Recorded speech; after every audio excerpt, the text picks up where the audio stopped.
All right, we did the shortcut. You aim at it. I release and let go. Remember that one? So now we're going to go to the mental tap. Okay, and that's on page 66.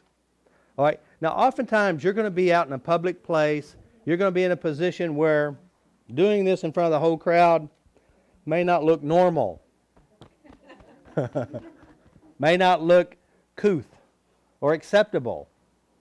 Now, I'll tap anywhere. I don't really care. I mean, you'll see me tap just about anywhere I want. Or oftentimes I do internal stuff too. But there's another way, and that is mentally tapping. So what you do is you identify again inside you. Notice what you feel. Notice the reaction inside. And all you do is you mentally tap. And oftentimes when I started doing this now in my private practice, I have my clients come in and I do the tapping for a while, and then I'll have them do it physically, and then I have them do it mentally. So that way they have the skill of changing internal problems anywhere they are. Okay? So what I want you to do, and now we've did this in class, haven't we? We did it in the meditation a couple of times. All right? So basically pick out something that bothers you, some event, or if there's still that resistance or whatever that was that we were addressing, you remember that? See if that's still there. All right? Notice how you know it's there. You see it, you feel it, you sense it, whatever you do, notice it. Got it? All right? You can give it a SUDS rating, 0 to 10. Notice how strong if you want. Now, in your mind, feel your fingers as if you were tapping. Feel your fingers touching right between your eyes. Let it go. Feel your fingers beside your eye. Let it go. Feel your fingers underneath the eye. Let it go. Collarbone. Let it go. Wrist. Let it go. Deep breath. Blow it out. And peace.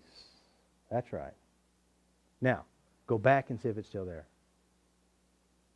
If it is, notice how you know. Got it?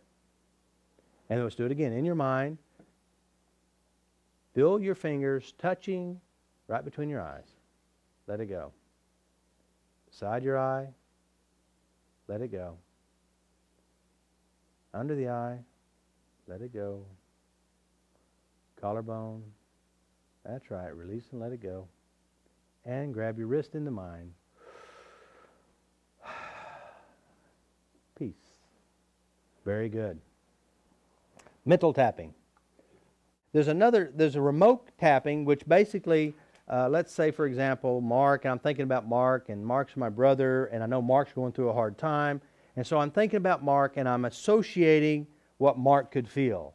So I'm thinking about Mark, and I'm going to tap on Mark from way over here. So I imagine what Mark could be feeling, and I tap on myself to release that from Mark. Which, by the way, if I can feel it, it's a part of mine too. And so I'm releasing whatever Mark feels, what somebody else does. And guys, this works on an airplane.